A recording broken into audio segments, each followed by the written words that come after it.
Chapter 14. And Confession. On the Monday evening before the picnic, Marilla came down from her room with a troubled face, and she said to that small personage, who was shelling peas by the spotless table and singing Nellie of the Hazel Dell with a vigor and expression that did credit to Diana's teaching, "Did you see anything in my amethyst brooch? I thought I stuck in my pincushion when I came home from church yesterday evening, but I can't find it anywhere." I saw it this afternoon when you were away at the Aid Society, said Anne a little slowly. "I was passing your door when I saw it on the cushion, so I went to look at it." "Did you touch it?" said Marilla sternly. "Why, yes," admitted Anne.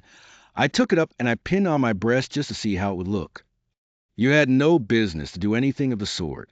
It's very wrong in a little girl to meddle. You shouldn't have gone into my room in the first place, and you shouldn't have touched a brooch that didn't belong to you in the second. Where did you put it?" "Oh, I put it back on the bureau. I hadn't it on a minute. Truly, I didn't mean to meddle, Marilla. I didn't think about its being wrong to go in and try on the brooch, but I see now that it was, and I'll never do it again. That's one good thing about me. I never do the same naughty thing twice." "You didn't put it back," said Marilla. "That brooch isn't anywhere on the bureau. You've taken it out or something, and—" "I did put it back," said Anne quickly. Pertly, Marilla thought. "I don't just remember whether I stuck it on the pincushion or laid it in the china tray, but I'm perfectly certain I put it back." "I'll go and have another look," said Marilla, determining to be just. "If you put that brooch back, it's there still. If it isn't, I'll know you didn't, that's all." Marilla went to her room and made a thorough search, not only over the bureau, but in every other place she thought the brooch might possibly be. It was not to be found, and she returned to the kitchen. "And the brooch is gone. By your own admission, you were the last person to handle it. Now, what have you done with it? Tell me the truth at once. Did you take it out and lose it?" "No, I didn't," said Anne solemnly, meeting Marilla's angry gaze squarely. "I never took the brooch out of your room, and that is the truth, if I was to be led to the block for it, although I'm not very certain what a block is. So there, Marilla." And so there was only intended to emphasize her assertion, but Marilla took it as a display of defiance. "I believe you are telling me a falsehood, and," she said sharply, "I know you are. There now. Don't say anything more unless you are prepared to tell the whole truth. Go to your room and stay there until you are ready to confess." "Will I take the peas with me?" said Anne meekly. "No, I'll finish shelling them myself." "Do as I bid you." When Anne had gone, Marilla went about her evening tasks in a very disturbed state of mind. She was worried about her valuable brooch. What if Anne had lost it?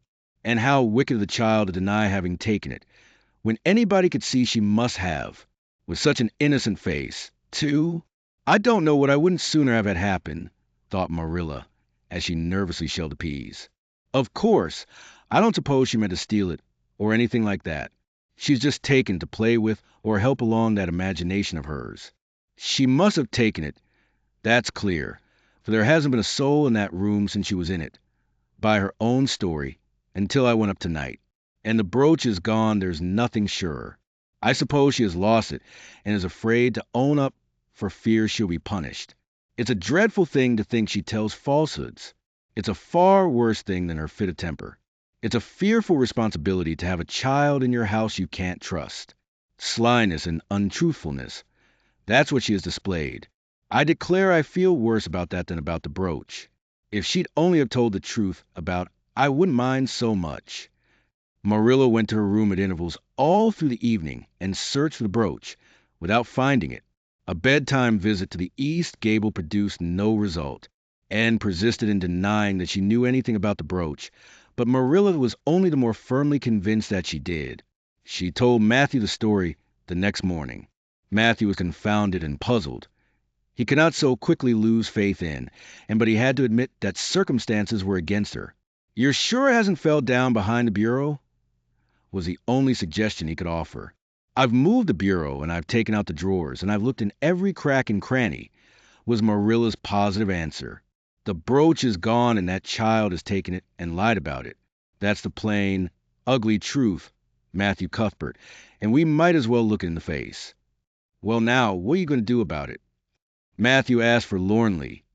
feeling secretly thankful that Marilla and not he had to deal with the situation. He felt no desire to put his oar in this time.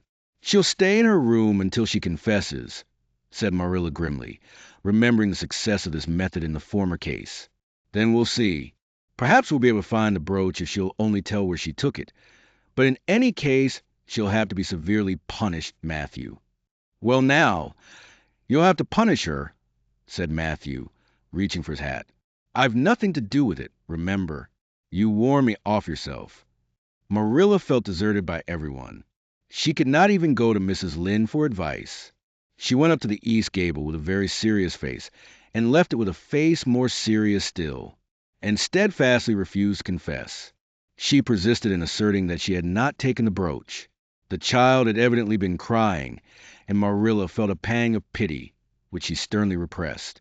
By night she was, as she expressed it, beat out. "You'll stay in this room until you confess, and you can make up your mind to that," she said firmly. "But the picnic is tomorrow," Marilla cried, "and you won't keep me from going to that, will you? You'll just let me out for the afternoon, won't you? Then I'll stay here as long as you like afterwards cheerfully. But I must go to the picnic." "You'll not go to picnics nor anywhere else until you confessed, and—" "Oh, Marilla!" gasped but Marilla had gone out and shut the door. Wednesday morning dawned as bright and fair, as if expressly made to order for the picnic. Birds sang around Green Gables.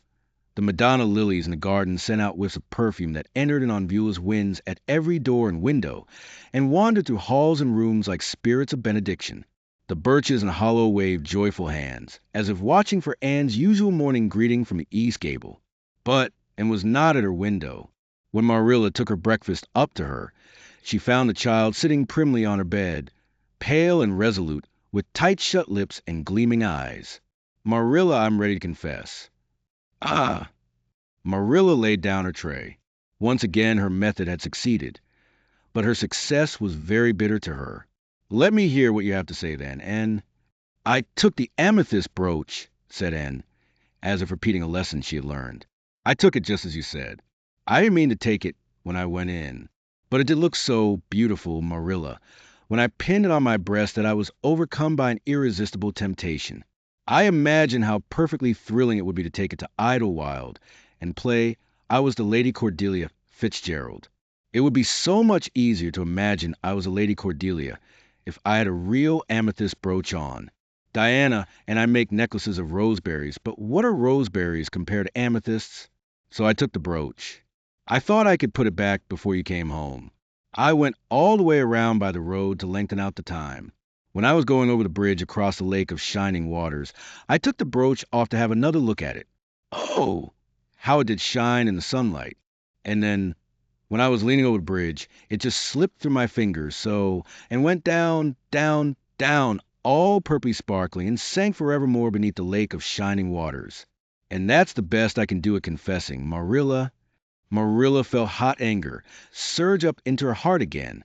This child had taken and lost her treasured amethyst brooch, and now sat there calmly, reciting the details thereof, without the least apparent compunction or repentance. "And this is terrible," she said, trying to speak calmly. "You are the very wickedest girl I ever heard of." "Yes, I suppose I am," agreed Anne tranquilly. "And I know I'll have to be punished. It'll be your duty to punish me. Marilla, won't you please get it over right off, because I'd like to go to the picnic with nothing on my mind." "Picnic, indeed. You'll go to no picnic today, and surely that shall be your punishment. And it isn't half severe enough either for what you've done. Not go to the picnic." And sprang to her feet and clutched Marilla's hand. "But you promised me I might." "Oh, Marilla, I must go to the picnic. That was why I confessed. Punish me any way you like, but that. Oh, Marilla, please, please let me go to the picnic. Think of the ice cream. For anything you know, I may never have a chance to taste ice cream again." Marilla disengaged Anne's clinging hands stonily. "You needn't plead, and you are not going to the picnic, and that's final. No, not a word." And realized that Marilla was not to be moved. She clasped her hands together, gave a piercing shriek, and then flung herself face downward on the bed, crying and writhing in an utter abandonment of disappointment and despair. "For the land's sake!" gasped Marilla, hastening from the room. "I believe the child is crazy. No child in her senses would behave as she does. If she isn't, she's utterly bad. Oh, dear, I'm afraid Rachel was right from first. But I put my hand to the plow and I won't look back." That was a dismal morning. Marilla worked fiercely and scrubbed the porch floor and the dairy shelves when she could find nothing else to do. Neither the shelves nor the porch needed it. But Marilla did. Then she went out and raked the yard. When dinner was ready, she went upstairs and called Anne. A tear-stained face appeared, looking tragically over the banisters. "Come down to your dinner, Anne." "I don't want any dinner, Marilla," said Anne, sobbingly. "I couldn't eat anything. My heart is broken. You'll feel remorse of conscience someday, I expect, for breaking it, Marilla. But I forgive you. Remember when the time comes that I forgive you. But please don't ask me to eat anything, especially boiled pork and greens. Boiled pork and greens are so unromantic when one is in affliction."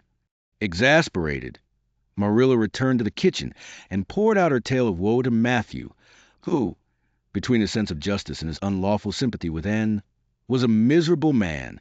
"Well, now, she shouldn't have taken the brooch, Marilla, or told stories about it," he admitted, mournfully surveying his plateful of unromantic pork and greens as if he, like Anne, thought it a food unsuited to crises of feeling. "But she's such a little thing.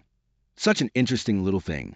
Don't you think it's pretty rough not to let her go to the picnic, when she's so set on it? Matthew Cuthbert, I'm amazed at you. I think I've let her off entirely too easy. And she doesn't appear to realize how wicked she's been at all. That's what worries me most. If she'd really felt sorry, it wouldn't be so bad. And you don't seem to realize it, neither. You're making excuses for her all the time to yourself.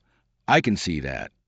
"Well, now, she's such a little thing," feebly reiterated Matthew. "And there should be allowances made, Marilla. You know she's never had any bringing up." "Well, she's having it now," retorted Marilla. The retort silenced Matthew, if it did not convince him. That dinner was a very dismal meal. The only cheerful thing about it was Jerry Buote, the hired boy, and Marilla resented his cheerfulness as a personal insult. When her dishes were washed and her bread spun set and her hens fed, Marilla remembered that she had noticed a small rent in her best black lace shawl when she had taken off on Monday afternoon on returning from the Ladies' Aid. She would go and mend it. The shawl was in a box in her trunk. As Marilla lifted it out, the sunlight, falling to the vines that clustered thickly about the window, struck upon something caught in the shawl, something that glittered and sparkled in facets of violet light. Marilla snatched at it with a gasp. It was the amethyst brooch, hanging to a thread of the lace by its catch. "Dear life and heart," said Marilla blankly. "What does this mean? Here's my brooch safe and sound that I thought was at the bottom of Barry's pond. Whatever did that girl mean by saying she took it and lost it? I declare I believe Green Gables is bewitched. I remember now that when I took off my shawl Monday afternoon, I laid it on the bureau for a minute. I suppose the brooch got caught in it somehow. Well," Marilla betook herself to the east gable, brooch in hand, and had cried herself out and was sitting dejectedly by the window. "And Shirley," said Marilla solemnly, "I've just found my brooch hanging to my black lace shawl. Now I want to know what that rigmarole you told me this morning meant." "Why, you said you'd keep me here until I confessed," returning wearily. "And so I decided to confess because I was bound to get to the picnic. I thought out a confession last night after I went to bed and made it as interesting as I could. And I said it over and over so that I wouldn't forget it. But you wouldn't let me go to the picnic after all, so all my trouble was wasted."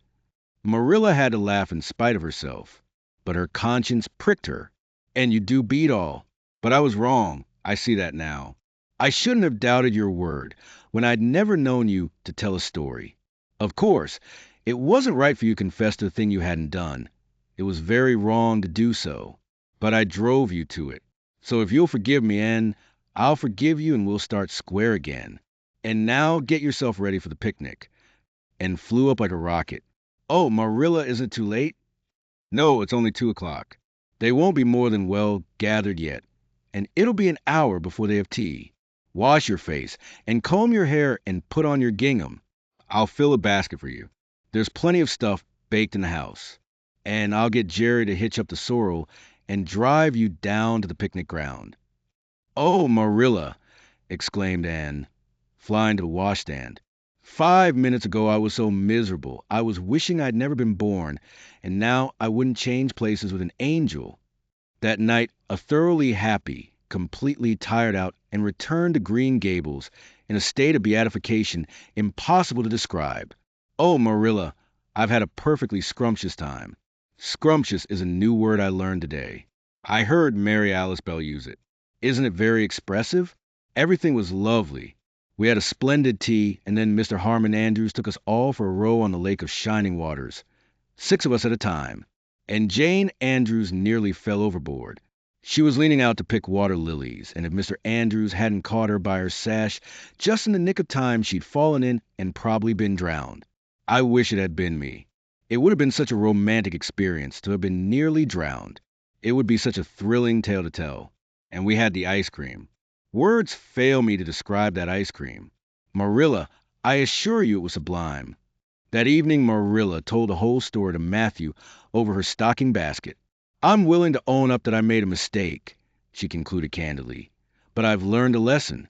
I have to laugh when I think of Anne's confession, although I suppose I shouldn't, for it really was a falsehood. But it doesn't seem as bad as the other would have been. Somehow, and anyhow I'm responsible for it. That child is hard to understand in some respects. But I believe she'll turn out all right yet. And there's one thing certain, no house will ever be dull that she's in."